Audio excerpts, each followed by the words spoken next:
Pope Leo has just made another controversial appointment. The appointment over the Vatican Fine Arts Academy is a pro LGBT artist. We are going to talk about that in light of the recent event where Pope Leo allowed a group of LGBT Catholics to storm St. Peter's Basilica with pride flags and pride rainbows, in addition to sending them a bishop to celebrate their LGBTQ mass.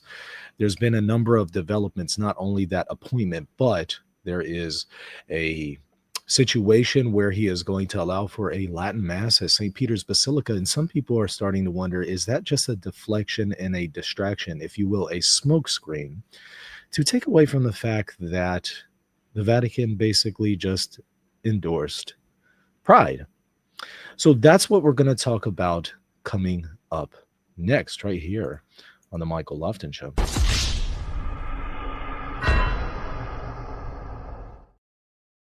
So there's a number of developments to this situation that I want to show you about the Vatican's stance on LGBT matters, the Latin Mass, and a few other things in addition to this new controversial appointment. There was an interview that Pope Leo gave when he was a cardinal that I saw being presented on social media as soon as he was elected and made Pope. And I watched it because he was talking about LGBTQ matters there as a cardinal. And there was something in there that caught my attention that didn't sound right. It sounded pretty odd, but I just thought, okay, wait, maybe he just misspoke. Maybe I'm just making too much of this. And I didn't think much more about it. But I went back and watched that interview, and it hit very different after seeing him allow LGBT Catholics to promote pride in St. Peter's Basilica. It hit it really different because he suggests in the interview that the church's teachings on homosexuality can change. Again, I thought maybe I'm just misunderstanding, trying to give him the benefit of the doubt, the judgment of charity. I'm very big on that. Putting the best positive interpretation on something. I think we have a moral duty to do that. But now I'm starting to think, I don't know, maybe I didn't misunderstand him in light of what I've seen recently and in light of what I'm seeing. I'm going to show that video to you in just a second, and you'll see what I'm talking about. It hits different now. But before I show that to you, I have to show you something time sensitive because it expires today. So really quickly, let me just make you aware of this. If you go and check out rtcourses.com, that's my website where I offer my courses, rtcourses.com. I have a lecture that I'm delivering tonight. So that's why I'm saying this is time sensitive, because if you go and get access to the lecture, just go to rtcourses.com, go to Encountering the Biblical Manuscripts. Go ahead and register now for that early bird discount. It's $20. Once you do that, after you've purchased it, you will get 50% off a number of items. This is a discount that expires today, so it will no longer be available. So if you purchase that, you will get 50% off the bundled price for my magisterial studies program. These are the courses that I offer at a Catholic university. 3 courses, 30 lectures, an introduction to the magisterium, the history of the magisterium, and how to read magisterial documents. If you want to become an expert in the magisterium, these are courses that you need, and they're unique. You just cannot find other material like this. Unfortunately, magisterial studies is just something that we don't see a lot of people talking about. But I have done my best to present an exhaustive and comprehensive understanding of the magisterium and working knowledge that you need to interpret magisterial documents. Normally, this is $900. I've been given that bundled price of $600 for these 3 courses. You already can't beat that. But expiring today, you purchase that $20 course where I deliver that lecture tonight at 6 p.m. Central. You will get 50% off the bundled price, meaning $300 instead of $900. Take advantage of it now because tomorrow it goes back to $600. Not only that, but you'll get 50% off the Ecumenical Councils course as well as the Magisterial Difficulties course. So again, take advantage of it while that lasts. And if you can't attend the live session today, that's perfectly fine. Once you purchase the Biblical Manuscripts, Encountering the Manuscripts course, you'll always have access to it. So even if you can't attend tonight, go ahead and purchase it now. Get those discounts on the other courses while you still can. All right, let's go ahead and dive in here. I'm going to show you the video that I was referencing there that started floating around on social media as soon as Pope Leo was made pope. This is an interview from when he was a cardinal, so just a few years ago, like very recent. And he's talking about the question of welcoming LGBTQ people into the church. And look, there's nothing wrong with welcoming somebody who's attracted to persons of the same sex. Absolutely, everybody is welcome to come to church. Everybody's welcome to receive God's mercy and forgiveness and love and grace. LGBTQ people are no different. They're also welcome to receive God's love and mercy. Everyone's welcome to come to church. But the problem with this movement, as I've pointed out many times, is under the guise of welcoming, they're trying to sneak in the back door a second message, a message of the act itself. Homosexual acts themselves are not wrong. They're not inherently disordered, and they are perfectly acceptable by God, and that the church has to accept the acts, not just the persons. Persons fine, but the acts. They're attempting to normalize the doctrine, the acts themselves. And that's where there's a problem. Right now, I think most people who are watching this, and in fact, most people, if you were to talk to them and say, can the church change its teaching on homosexuality? I think most people who study theology would say, no, I thought that's an infallible teaching of the Catholic Church. Well, again, the LGBTQ Catholics are attempting to say that it's downgraded to a non-infallible teaching. And if it's not infallible, their hope is that it can be reversed. It can be changed. It will be a doctrinal reversal because it wasn't infallibly taught to begin with. So you might have some cases where it's allowed in particular circumstances, and therefore it's not inherently disordered or evil and intrinsically evil. That's the way they've been trying to present this. Now, I watched this interview. He says something really odd here. See if you can pick up on it. Let me know before I offer my commentary on. I want to see if you pick up on this very curious point that Leo makes. I'm going to share my screen. Please let me know if you are not able to hear the audio there in the comment section. You should be able to see it. Let's go ahead and watch it together now. It's very short. It's only a minute long, but there's something in here that you should jump out at you. Let's begin. There's been a development in the sense of the need for the church to open and to be welcoming. And on that level, I think Pope Francis made it very clear that he doesn't want people to be excluded simply on the basis of choices that they make, whether it be lifestyle, work, way to dress, or whatever. Doctrine hasn't changed, and people haven't said yet, we're looking for that kind of change, but we are looking to be more welcoming and more open, and to say all people are welcome in the church. Did you catch that? I caught it the first time that I watched it when he was just made pope, but I just thought, I may be just reading too much into this. Did you hear that? Yeah, everybody there in the chat, thank you so much. Y'all caught it. Yet? All right, now think about what he just said. Okay, he says the doctrine hasn't changed. They're not asking for that yet. Yet would suggest that there's a possibility it could change. Now, again, I just thought at the time, maybe he just misspoke, or maybe I'm just reading too much into it. I always try to give the best possible spin and interpretation to somebody because I think we're morally required to do that, right? I want people to treat me in the most fair way. I want to do that with others as well.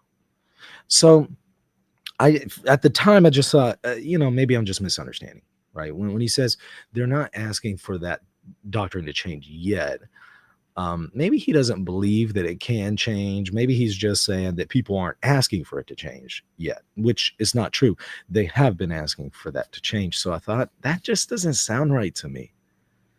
And for a long time, I thought I was just maybe reading too much into it in light of, however, what we've just seen, where he is sending bishops to celebrate LGBTQ masses. He is appointing pro-LGBTQ bishops, pro-women's ordination bishops. where he is appointing now Vatican appointments that are people who are pro LGBTQ. I thought, I don't know. I don't think I'm reading too much into this. I'm now starting to get the impression that he might actually think this could be reformed, this could be reversed, that this is a non-infallible teaching. Now, maybe it's a little still too early to say for sure. Perhaps.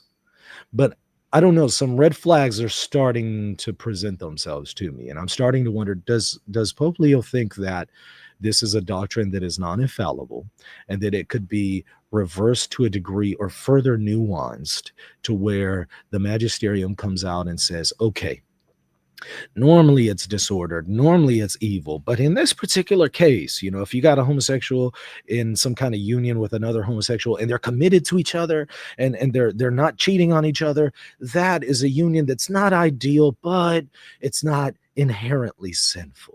But all these other kind of acts and other situations where they're jumping around from partner to partner, that's evil, that's sinful.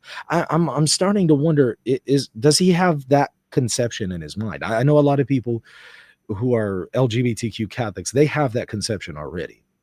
And some groundwork for that conception has already been laid by the magisterium.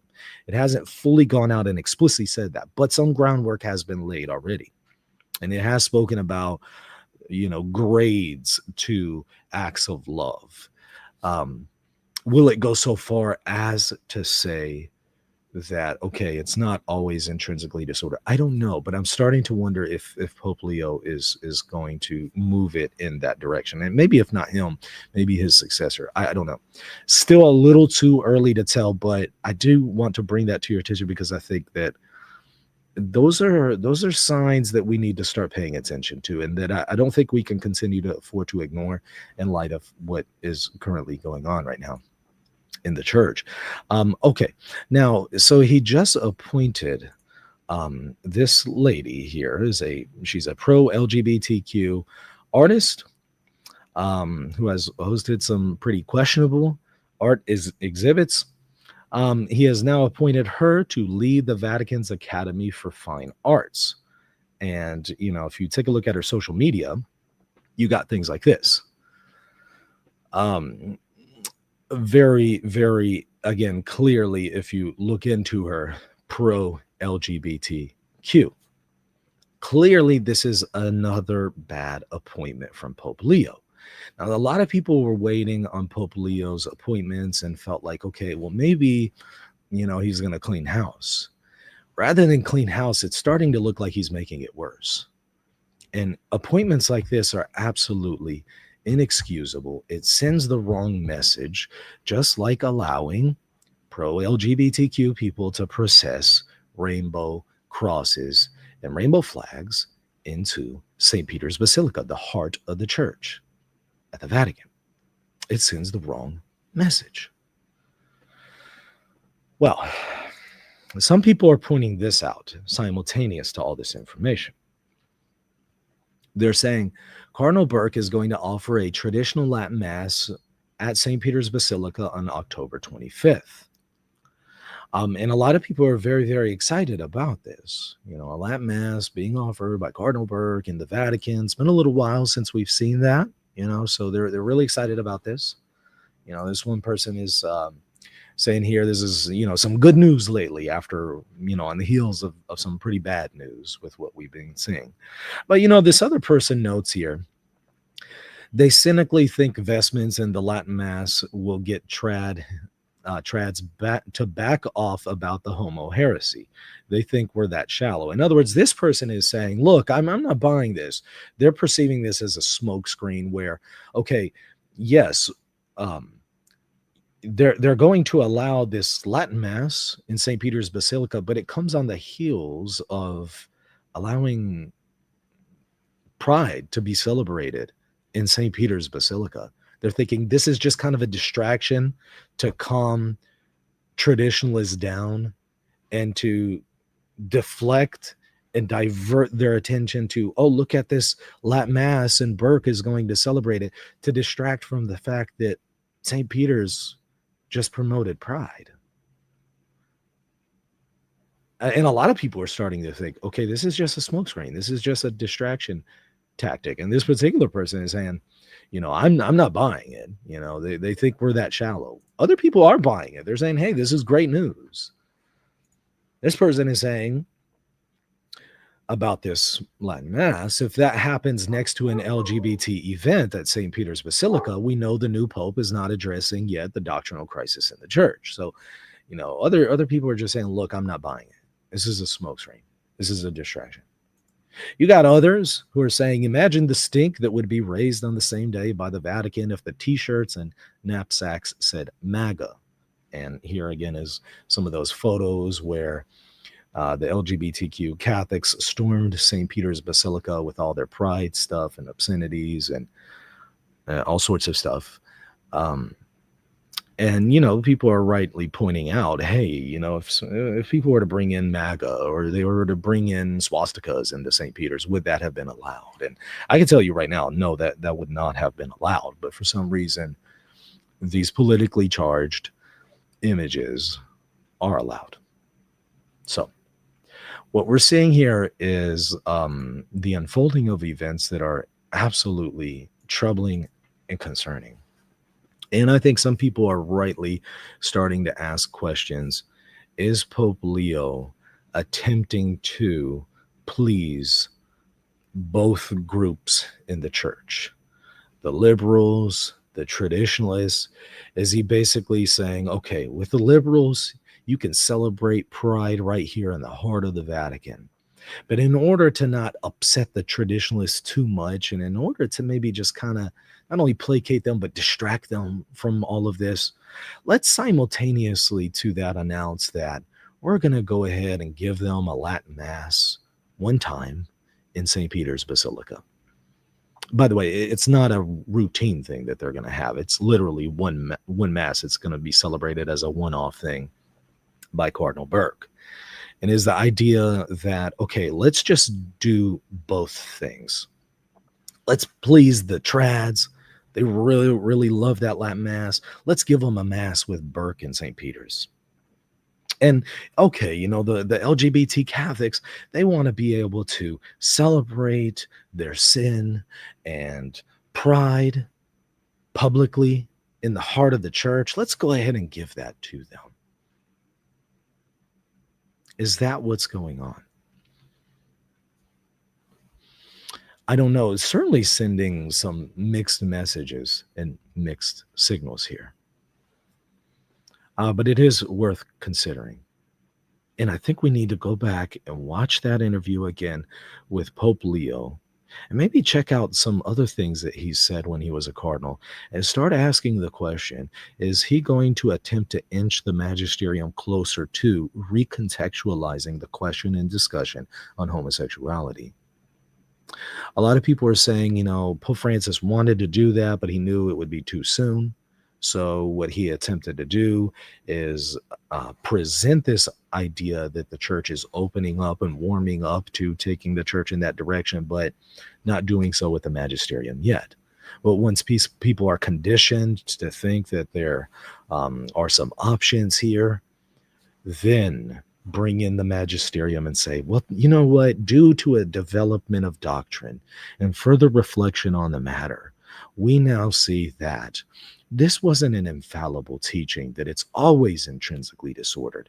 Due to a development of doctrine and further reflection on sociology and science, we now realize that not all homosexual acts are intrinsically evil. Sometimes they're disordered, sometimes they're wrong, but in this particular context, though it may not be the ideal of a heterosexual marriage, though it's not at the ideal, it's still not evil. It's maybe of a lesser good. And so we can't say it's always sinful. Is that what the papacy is attempting to do here? Now, some are going to say, oh, no. No way. No way. Impossible. The church could never do that. Others are going to point out, well, some of the things that we've seen take place in the church recently, people in the past would have said, oh, no, this could have never happened.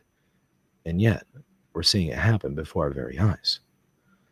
So they would point out, what people have thought the church could never do? A lot of people have been wrong on that already. Is this another one of those areas? The only way to squash this, the only way to put this one to bed, is if Pope Leo came out and said, ex cathedra, homosexual acts are always intrinsically disordered. Short of that, you will have people trying to offer some wiggle room, some gray area, some doctrinal development to the matter to say, it's not always disordered. And we can make some exceptions in this particular case, and so on and so forth. Now, maybe Pope Leo will come out, ex cathedra, say, you know what? I'm putting an end to this debate. This is unhealthy for the church for people to speculate like this. I'm going to do my job, and I'm going to say, nope, this is wrong. Now I'm going to shut the door on that. That's what he should do. Will he do that? Or will he come back at some point and say, we need to further look into this? Or will he just not touch on it at all in his magisterium? And rather in his appointments, he'll just continue to appoint people who have that ideology and leave it to a later pope to inch closer to that. Again, it's hard to say. We don't know for sure. What I do know for sure is Pope Leo could put those concerns to bed and put them to rest by coming out and saying, nope, ex cathedra, this is intrinsically disordered. What is to really stop him from that? How hard would that honestly be? I'll tell you this. If I were Pope, it would take probably less than an hour for me to formulate a statement, ex cathedra, to say, this is intrinsically disordered in all cases, period, end of story, ex cathedra.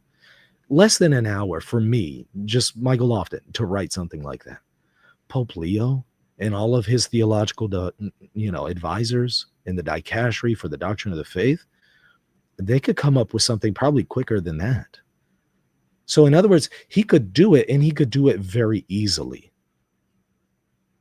If he doesn't do it, why doesn't he do it, would be my question. And does he have a responsibility to do so? I think so. Now, some will say, well, okay, maybe he won't come out and teach us ex cathedra. But maybe he will teach in his ordinary magisterium what the church has been saying. Okay. But see, that's already been done for quite some time now. It's not enough to just teach in one's ordinary magisterium these matters, because people will just bring it back to the original point. But wait, the ordinary papal magisterium in and of itself is non-definitive. So if you're going to say, well, it's already been infallibly taught, you can't point to ordinary papal magisterium. And there's no solemn ex cathedra teaching or solemn ecumenical council, some definition from an ecumenical council saying this is intrinsically disordered. So one can't just appeal to, well, ordinary papal magisterium says X. Right, ordinary papal magisterium also said the death penalty is allowed. And now ordinary papal magisterium says it's inadmissible. So people can still put some doubt on the matter and say, well, no, this could still be reformed. It's not infallible. And if you want to say, well, the ordinary and universal magisterium has taught this definitively, man, good luck with proving that. It's really difficult to demonstrate that the ordinary and universal magisterium has taught something definitively. I'm not saying it can't be done. If y'all watch my lectures on the magisterium, I show here's how it could be done, but it's very, very difficult. So if the Pope doesn't come out and put this to bed, people are going to continue to put this matter into doubt and question it further and further and further. So I think he has the duty to address this. Now, looking at some of the comments here in the comment section, see a whole lot of good interaction. One person says, do we really need an ex cathedra statement to repeat something taught in the Ten Commandments and Catechism? The Ten Commandments doesn't explicitly address that homosexual acts are always intrinsically disordered, right? So that's part of the problem there. The Catechism, people are just, that doesn't answer the issue. They're just going to say, well, look, some of these stuff, in the Catechism is not definitive in nature. This is why you need to take my magisterial courses. I explain all this, how to know the difference. And so they'll put it into doubt. They'll downgrade it to a non-definitive teaching, and then they'll say, look, non-definitive teachings could be reversed. Okay, so that's the difficulty. That's the problem. And he could fix this and fix it very easily if he wanted to. And if he doesn't, why doesn't he? I mean, how hard is it for a pope to just come out, put this thing to bed? Just say ex cathedra, solemnly, by the authority that I have, by the authority of the apostles of Peter and Paul, I decree, I declare, I define ex cathedra that all homosexual acts are intrinsically disordered. There you go. I mean, I came up with that in 15 seconds, and that's enough to put that thing to bed. And if I can do it, he can do it. Matthew says, and by the way, thank you for the super sticker. He says, all these actions are non-magisterial, clean to the magisterium of the faith of Rome. And so what they would do, the LGBT Catholics, they're clever. They will say, look, the magisterium has never solemnly defined this. So they're going to argue there's still some wiggle room here, and it could still be reversed. Hence why we're having this discussion about the need for him to go ahead and solemnly define it.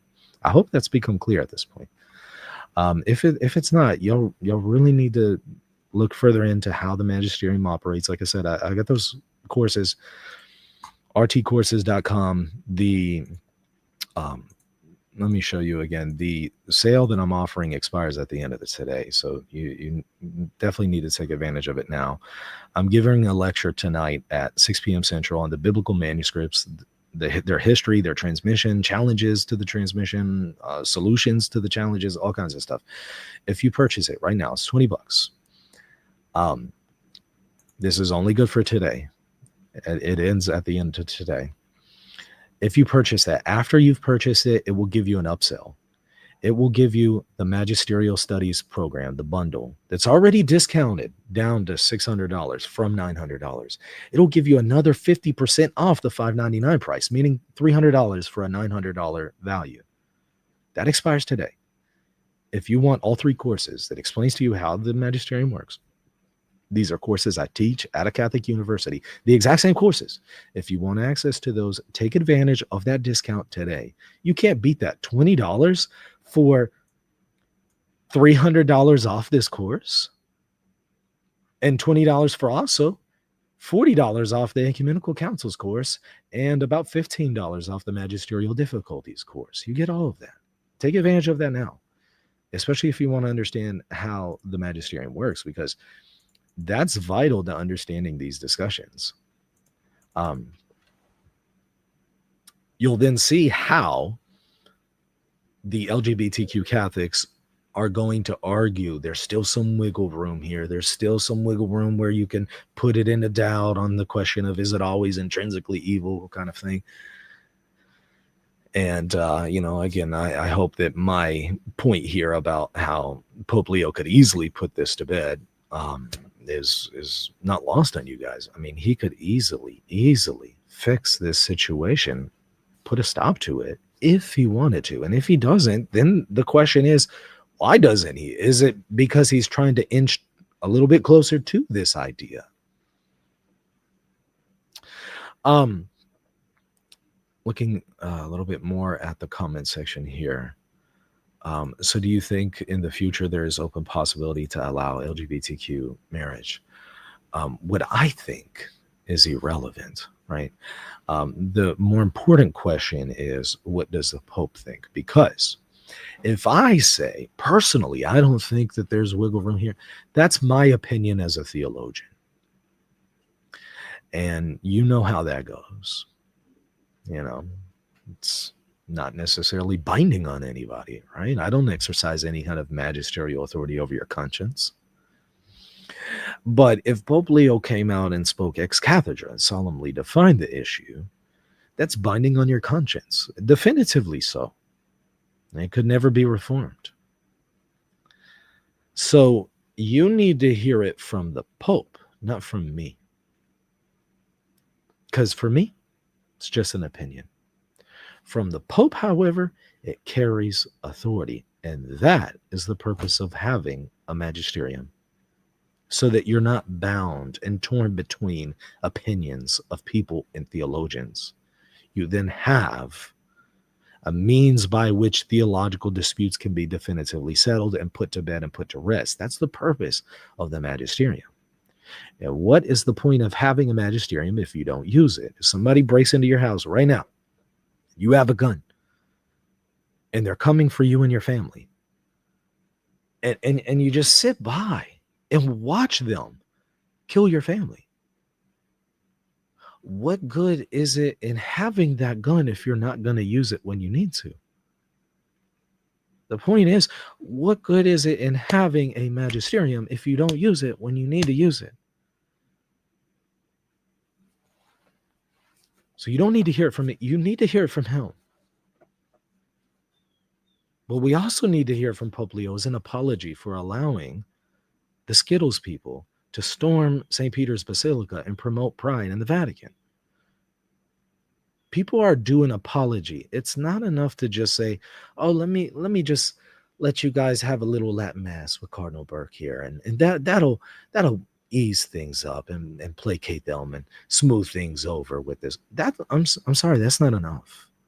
An apology is owed to the faithful for this. This is on his watch. Say what you want about Pope Francis. This never happened under Pope Francis. Nobody ever stormed the Vatican with rainbow flags and rainbow crosses under Pope Francis. That's under Leo's watch. And it looks like with his blessing. And if he's opposed to this, he owes everyone an apology for miserably failing the church on this issue. But not only that, salt in the wounds, not only no apology, but by the way, let me go ahead and make this pro-LGBTQ artist the head of the Vatican's Pontifical Academy for Finer Arts. Let me go ahead and make it even worse. Insult to injury. So I don't think that you can expect an apology. In fact, I don't think an apology is going to come. I actually think more difficulties and problems are going to come. Those are my thoughts on the matter. I'll continue to let you know if there's any further developments to this story. You're also welcome to let me know if you come across anything. Be sure to send it to me. Hey, hit that like button, hit the subscribe button. I really would appreciate your support for the channel. Consider becoming a patron, patreon.com/Reason of Theology. Got a GoFundMe link, a PayPal link there in the show notes. And then once last time, again, take advantage of this. This expires today. My lecture is tonight. rtcourses.com, Encountering the Biblical Manuscripts. You go and purchase this for $20. You're getting $300 off the already discounted price on the Magisterial Studies program. $300 for $900 price. In addition to half off the ecumenical councils, half off magisterial difficulties. You can't beat it. So if you want that material, take advantage of it now. And I hope to see y'all tonight for this lecture, 6 p.m. Central. And if you can't attend it live, that's fine. Go ahead and purchase it. Take advantage of the discount. And you can watch it later, because you always have access to the course once you purchase it. So again, rtcourses.com. I hope to see y'all tonight. I'm really excited about tonight's lecture. I got a lot of really, really interesting stuff for you. And I'm going over the transmission of, how we got the New Testament text, what manuscripts, earliest manuscripts we have today, challenges to the question of transmission, not only for the New Testament, but the often neglected thing is the transmission of the Old Testament. Nobody talks about that. They always talk about the New Testament. Nobody talks about the transmission of the Old Testament text. I'm going over the earliest manuscripts that we have for the Old Testament, New Testament, what that tells us about the transmission, what challenges there are to the transmission of the text of the Old and New Testament, and then various solutions that people have proposed to those, as well as some further challenges to each one of those solutions. So it's going to be a fascinating discussion. I think you're really, really going to enjoy it, and I'm really excited about it. Go to rtcourses.com, and I hope to see y'all tonight, 6 p.m. Central. You'll be able to ask your questions in the chat towards the end. Hope to see you there. Hit that subscribe button. God bless.